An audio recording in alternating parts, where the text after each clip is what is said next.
Hey Zach, you are back for another one, huh? Yep. We I'm haven't excited. haven't killed you off yet. And today you've got a fun one for us because Zach also picks our topics, everybody. So we're gonna navigate the gray areas of marketing ethics. And I did do my prep. I read through it, and some of these I'm like, not so bad. So we'll see. Like we'll see when we get to it. I'll be curious to see how you think because we do have a just a small generational difference here. hmm Are you a millennial technically or a Gen Z? I'm like one of those like very like weird in-betweeners where like Oh, you're a Zennial. I'm almost like old enough to be a millennial, but technically a Gen Z. I Got think it. I You're relate more to Gen Z, surprisingly, but oh, okay. Yeah, you're a Zennial then, I think is what they're called. Like you're on the yeah, cusp. something like that. Um, yeah, my sister's on the cusp of Gen X and Boomer. Like it's a really weird place for her to be, but she's definitely very much more Gen X. Um, but yeah, very fun. All right, so I think this will be interesting, like looking at ethical dilemmas, and we'll see what I think of those because Zach Yeah, made all these up. I created three that I think are pretty realistic. They're Uh, all realistic. Yeah, I would agree with that. it's gonna be pretty interesting to see like kind of your thoughts. I'm very curious on what you think. But yeah. All right. Well, I do appreciate the cocktail, and this was your choice cocktail one, right? Yeah, so I guess like before we get into the recipe, I can just give a little bit of background. I was supposed to Yeah. choose something that was my favorite cocktail, but You don't because of have a favorite. You drink yeah, everything almost. Like, well, and I was like trying to think of one, and at first I had a cocktail that I really liked from a specific from Mercury in Omaha, but I didn't have the mhm. recipe for that. And I was like, like we've been doing all these like kind of like out there cocktails that are kind of my taste anyways. So I decided to pick one that I thought you'd really like and that I'd really like. I feel So like I would, and I do have. I was going to bring it in here for the video, but I have a can of lychee still in my pantry. Um, so yeah, like this doesn't actually have any lychee or lychee juice in it yeah. because it's got the lychee liqueur. So, all right, let me give a rundown of that, and then I guess, yeah, that's kind of it. It's not overly complicated. No, no, it's pretty good too. It's Lychee Spritz is the cocktail. Yeah, and I love a good Aperol spritz. So this is it's essentially the same thing with lychee liqueur, hmm which you can get Giffard Lichi-Li. I'm gonna have to go look for that because I didn't even Which know there was a lychee liqueur. apparently it's So, made in France. So oh, okay. and apparently it gave a little background on lychee too. It originally was grown in China, but now Mhm. let's see. Now it is also grown in China, India, Madagascar, and Thailand. So, Okay, I knew it interesting was little in fact. Thailand because the Thai use it in like desserts and things. So. Cool. All right. So you got to have the following things. You need a cup of ice for serving. You can measure that or not, whatever. 1.5 ounces of lychee liqueur, like Gifford Lichi-Li. 3 ounces of prosecco. Half a teaspoon of lime juice, which is about one lime wedge ish. Um, excuse me. Oh my gosh. One slice of lime for serving. I'm just ready to eat it already. And one sprig of fresh mint And for serving it's a as really, well. really pretty color. It's like a very light pink.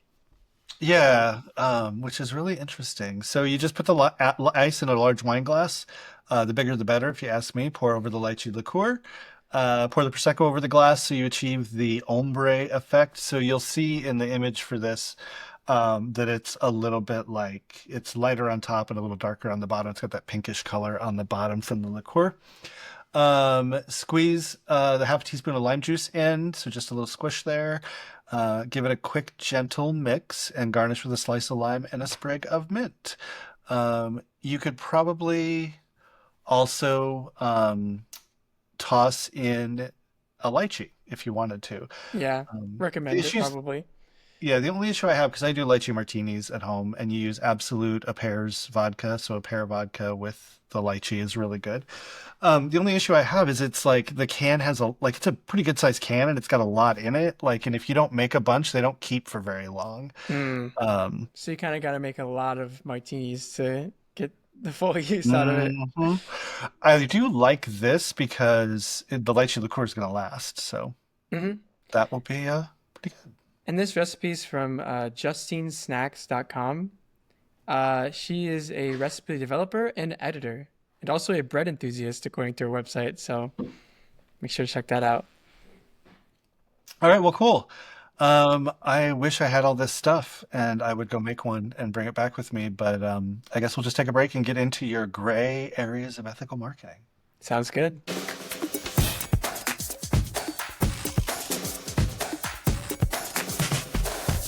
All right, we are back, and Zach is going to hit me with some ethical scenarios, and then I Yep. will give you my opinion and we'll talk about it. We'll see if you agree with me on what my opinion is.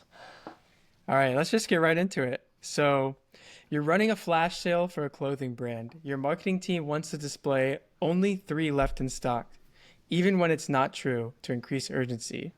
So, my question to you is first, like, what do you think of that? And is it harmless, or do you think it's kind of like a little bit? I mean, it's from my perspective, it's kind of stupid. Like, I mean, I don't think that on Amazon all the time, I see like only two left in stock, which I think is really true for them because you will see stuff go out of stock. It never really motivates me to buy it, in part because I can usually get stuff somewhere else.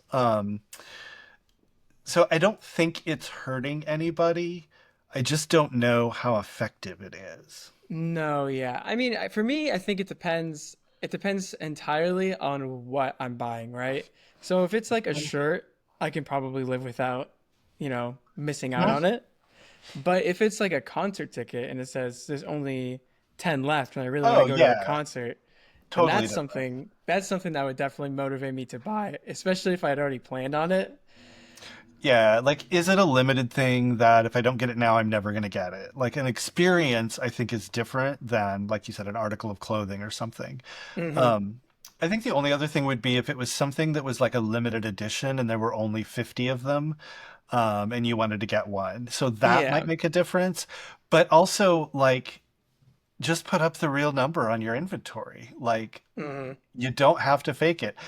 And I do see this all the time on retail, and there are apps that will do it, and you pick how many left, and it'll change like eventually, like it'll go back to something, it resets, I don't know when. But there's also the ones, and they have these little scrollers that are like, Zach Hazen just added this to his cart. Three people just added this to their cart. And I've seen a real module that actually does pull that. Usually I don't use last names because it's a little weird. Yeah. But I've also seen the fake one where it just rolls through with random fake names about people adding to the cart. So it looks like people are adding to the cart constantly. And it's like, oh my God, I should buy this.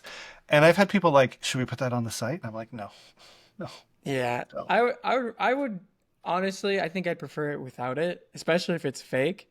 If it's something like a concert ticket, like I said, like an experience, like knowing the actual number that is left is really useful. If they faked a concert Mhm. ticket, that would just be a little scummy, I think. Especially like imagine you go to it and it's like not even close to being sold out, and then they said it was like three left or Mhm. something. I don't know. That just rubs me the wrong way. Yeah, it is a little bit wild. So, I mean, I think that if I see like, I mean, like, so let's just take our t-shirt shop, right? For 71 shirts, it's print on demand. And so all of ours, it does push an inventory over to Shopify from our print on demand source. Um, but it's like 18,000, 19,000 in stock. And so I think putting that up does nobody any good because it's No. just like it's too many. Like, it doesn't, there's no urgency at all in that. And we don't show inventory.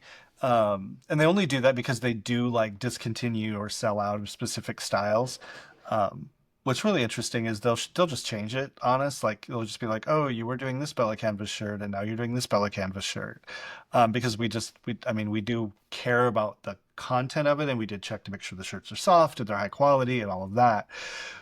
But, going from an 80-20 blend to an 85-15 blend or something stupid like that is not a big deal. No, yeah. Um, And honestly, in terms of like it actually being like an ethical dilemma, I don't think anyone's gonna like stop buying from you if they figured this out. Like maybe they'd be like, well, that's kind of like a little bit of a scummy thing, but at the same time, like I would recommend against it, but it's definitely not gonna like be detrimental to your company.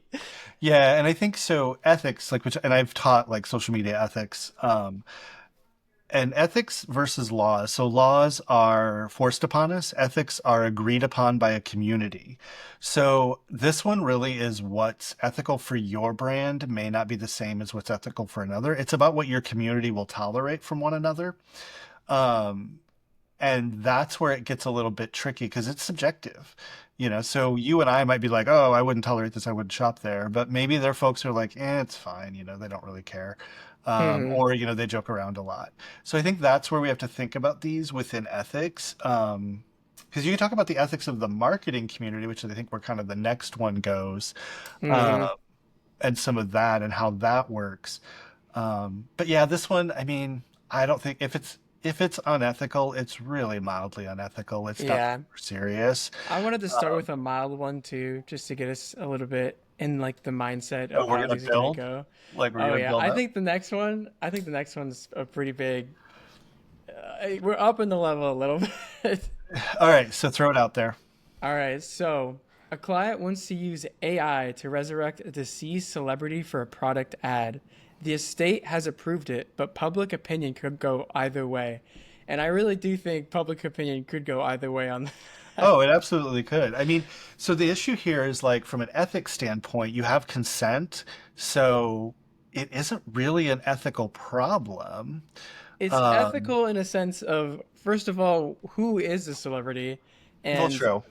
it definitely matters, how they passed, how like who they were as a person. Because if you brought somebody back that was very anti-consumerism to sell a product, that could Uh, be a very, very big yeah, I issue. mean, it's like musicians when they sell their catalog and have no control, and then I mean, instantly they're shopping it out there for commercial rights, and companies who would never do commercials are suddenly in there. Um, yeah, so I mean, it's an interesting one. I think you've got a couple issues here, though. So one is you don't know where public opinion is going to go, so you Hmm. might want to test it. This is going to be a huge investment too, because you're paying the estate as if that celebrity were there. Biggest ethical concern is do you disclose that this is AI or not? Um, Yeah. like I mean, what? nowadays you could probably like in the time period we're in now, you could probably tell. But in the future, who knows how powerful or like how seamless like AI stuff is going to be with that and like it's just kind of scary to think about. Well, and they've been playing with like the holograms, right? They did a God, I can't remember who it was, but there was a dead rapper that they brought a Tupac. hologram. Yeah, Tupac, that's what it was, of course. Like the quintessential like dead rapper, Was that one at of them. was that at Coachella or where did they do that at like I thought I think it was a music festival or something. I think so. Like, and it's so we've been playing with this for a while. I think deep fakes have gotten much better with AI and with some of the different media tools that we have now. So yeah, I think that It's very dependent on what you're yes. promoting, who it is. Yeah, and I think you've got a note here. Like, what if it's for a good cause, like cancer research? Hmm. And I think where you run into that is you've got to really go through a whole bunch of filters on this. Like, okay, would they be aligned with the cause? Do their relatives or descendants agree that they would be aligned with that cause? Is it something they were involved in before they died? Hmm. And then yeah, you get into the, how did they die? What was the thing? Like, bringing back Amy Winehouse who died of a drug overdose. Like that's, I mean, bring her Yeah. back for what, like drug prevention and rehab? Like, ooh, There's some celebrities that are definitely going to be like no. And honestly, like to me, I wouldn't recommend doing this at all. Like it's just kind of weird. Like after they've already mhm. passed, they definitely like can't consent to it. And Yeah. obviously if their estate does, that's another thing, but I mean, I think some things though, like bringing back, or not bringing back, I guess you're not really bringing them back, but having like either a hologram or an AI of like Nat King Cole doing a duet with Natalie Cole.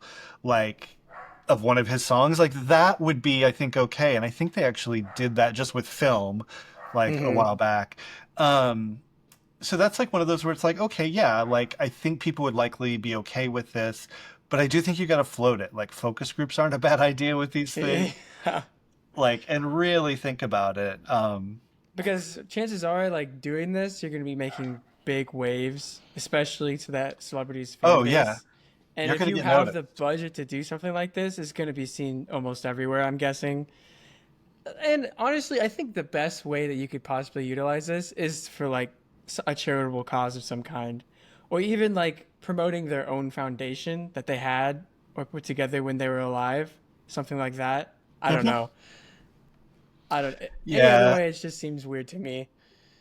yeah, it's weird. And they just did something in a movie or TV show that I watched. Um, oh, it was in Succession. Yeah, it's in the final season or this last season of Succession, which I think is the final season. Spoilers if you haven't watched it, but I think it's pretty well known. The patriarch dies, and so he's recorded this video, like basically lambasting people. Like it's just a horrible video. So they have all these outtakes because they kept cameras rolling when he was doing promos for things and all that stuff.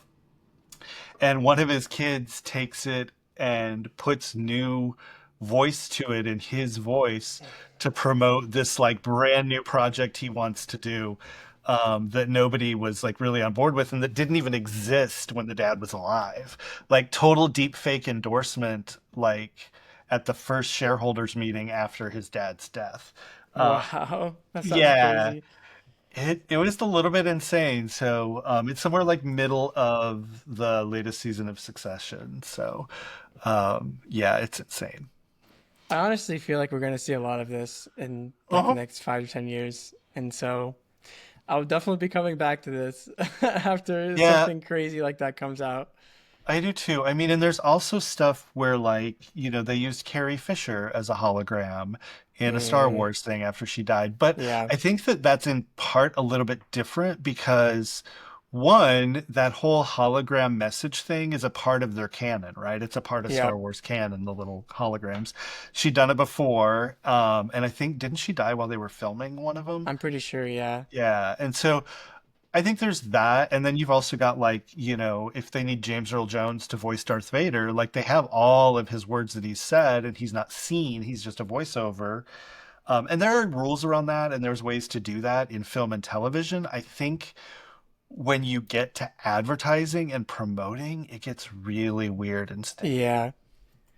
It'll be interesting to see how a lot of that stuff shakes out, especially Mhm. as AI continues to. Have you made yourself an AI avatar yet on like No, Hey Gen or one of those? No? I haven't tried it yet, but I'm maybe I tempted. will. I just am a little like one, like to do it right. I feel like you've got to have a green screen, which I do in the basement. I've got one down there that I could pull out of my photography stuff. But because you have to move like normally and walk around and stuff, so it gets your gestures and your timing, and you read a certain thing to it.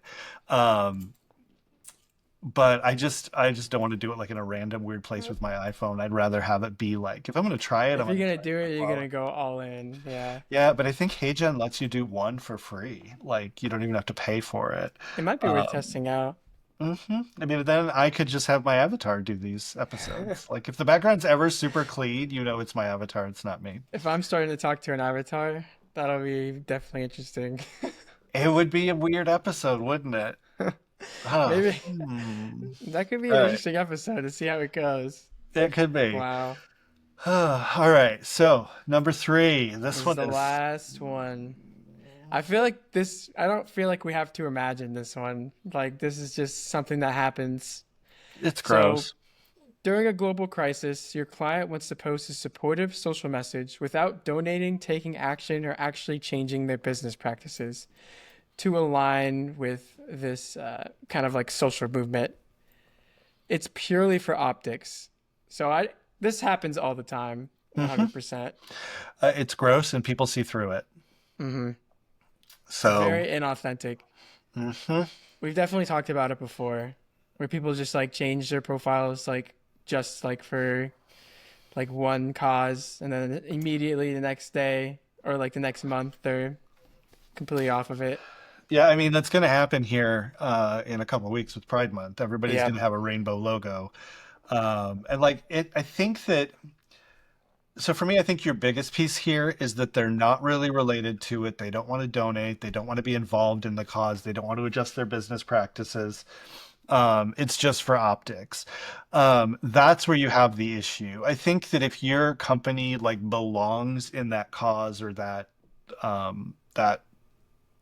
whatever movement, it's the same thing with like celebrities, right? Like with Pepsi and the Kardashian thing and the Black Lives Matter riots and all that, or protests. The if you belong there, great. If you don't belong there, just don't do it. Um, it's interesting because we don't ever change our logo on any socials. Like we don't do a Christmas logo, we don't do a Halloween logo, an Easter logo, a Pride logo. We don't do any of those. Like we'll post graphics, but we don't change our identity for it. And it's not that like we don't support some of those things or aren't interested in some of those things. It's just we keep our brand our brand. And if we're Hmm. going to change the color, it's going to be one of our brand colors and for a reason, not just for, a Yeah. cause. You shouldn't be trying Um, to just use like actual causes that are trying to, do something actually good in the world to tap into your target yeah. audience. I It's mean, and I really, know, really scummy. and not to get too into politics on the side of it, but you look at what's happening with all these companies like abandoning DEI for whatever reasons, and we all know it. We've all seen the news. It's going to be really interesting when they try to like float a Pride logo, like float a like Black History Month like message. Like you just shut up. You don't belong there. Like, and No. I think that in some of those instances, they will get skewered, especially the companies pulling out of like supporting local pride parades and things like that. Like, it would be really bad if you pull your money from the organization, but then you like throw up your logo. Like, no, everybody's going to No. see right through that. Um, so I think Yeah. that with this one, these performative actions, performative support in whatever the way they are, they're just gross and the community's not gonna go for it. I think on this one most people are aligned on ethics and mm-mm. It's just gross. And if Yep. Caitlin were here, she would have like Oh, knocked we'd us have a on tangent, I'm this. sure. Yeah. Yeah, they just need to stay in their damn lane. For real. um like if you're going to speak up and get involved with something, then get involved with Put it. your Look at money where like your mouth is. yeah, like Patagonia and conservation. Some of those where like it makes sense and they stay in it. um And ideally, find something you can stay in for a long time, like that really, really aligns with who you are. Um, but oof, so gross. Yeah. That one is definitely like a ethical dilemma that is everywhere in our Yeah, I need industry. I need a lychee spritz to rinse my mouth out because I just have a bad taste from all of these. Like, Me too. ugh. Um, yeah. Ugh. Yeah. Sorry, I'm just like looking at the notes and shaking my head. Um, Yeah, and I know there's probably examples out there. I know we don't have any and we don't really have time, but people who've done these, like there's a bunch of them that come up. Um, it's just so weird. Like fast food gets into stuff too, and I'm like the things fast food gets into, I'm like, what? If it's a Okay. national brand, they've definitely been guilty of this. Hmm. Mm. Oh, McDonald's did a whole healthy eating campaign at one point, and people were like, I don't come there to I eat don't think this healthy. is your Like, target audience. it's like, no, you're a guilty pleasure, not like my health and Yeah. nutrition. I mean, what's really ironic though is like, I was watching What I Eat ate for a long time. A while back, I was traveling a ton, and I figured out like the fries at McDonald's were the worst. Because you could do like a two cheeseburger meal, and if you just ate half the fries and had an iced tea, it really isn't that bad on calories or even fat. Like, Oh, um, interesting. it's not that bad. You get a lot of the fat and calories from the fries. So what I had to do is and the quarter pounder is just a little bit more than two cheeseburgers. Um, but that was kind of like the thing. And the two cheeseburgers, I think, were less calories than the grilled chicken, even. Like it was wild. But I would always That's have to get the wild. fries, and like I would quite literally like I'd hold on to the fries and I would grab half of them and I would throw them in the garbage because if I The fries are so good. Like they're like They're crack. addicting. They're So if I yeah, and if I took all of the fries with me like to the gator on the plane, I would eat all the fries. So I would quite literally throw half of them away. Um, so wild. it's cheap too. Like if you just get cheeseburgers, like I'm Hmm. pretty sure that's on their value menu still. Yep. Yeah, it is. And they had they've had a buy one get one for $1 on the value menu. Not that I'm a huge McDonald's fan. I eat there like maybe 5 times a year. Definitely a guilty Um, pleasure for me. Like I'm only feeling it like every so often, but when I'm feeling it, like it definitely is pretty good for yep. what it is. So one last thought, like on this cause marketing for clout thing, what do you think about like the official whatever of sports teams? Because I saw like God, what was it? Like it was like the official heating and cooling Oh company my of the gosh. Huskers or whatever. Like some okay, I get it. Yeah, you do it. They do have to heat and cool the stadium. I understand that. Like it's gonna make me want to buy from them.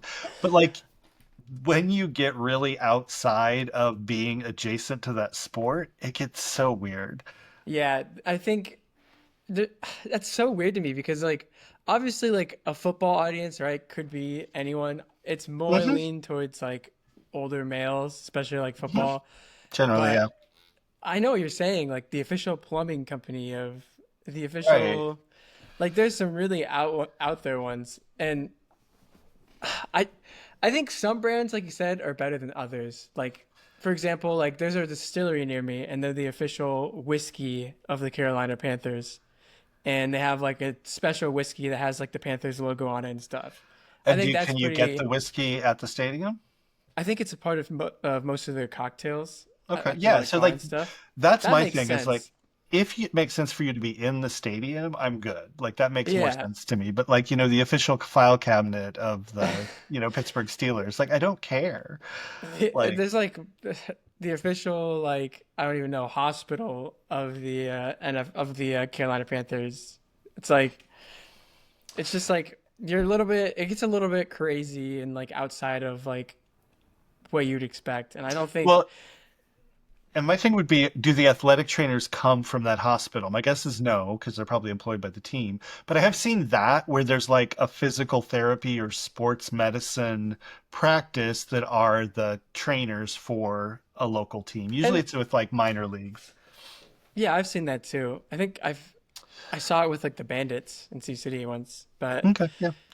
All right, so whatever the thing, find your lane and stay in it. yeah, don't go too outside. I mean, it.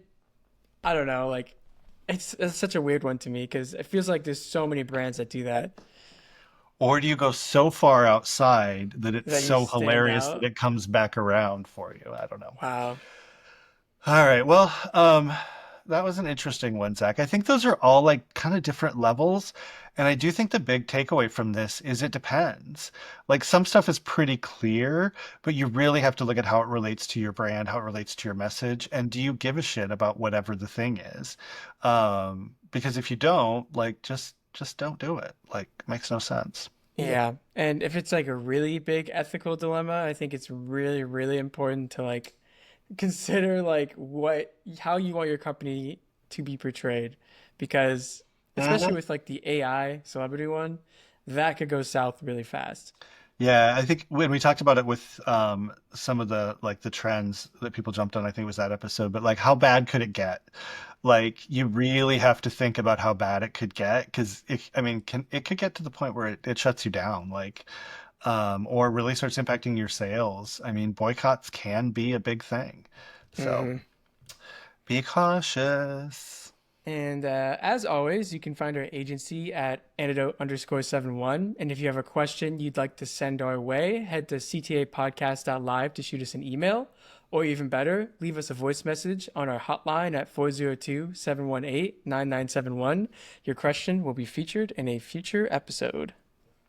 Yeah, I'm thinking of just converting that line to like a movie phone or something. Like it'll just tell you what's on Netflix tonight, or what's new on Netflix today. Nobody's calling it. All right, so we do have another episode coming up. It will be another team spotlight, so you will get to hear Caitlin. I actually won't be there. because Caitlin's doing these. So it'll be Caitlin and Zach, and you'll learn what Zach's go-to drink is. None of this fancy, crazy tiki stuff. It's what he gets when he goes to a dive bar. So that's going to be a good one, and we'll have that for you next week, and then more stuff after that. So go out there and be ethical, people. Just be ethical.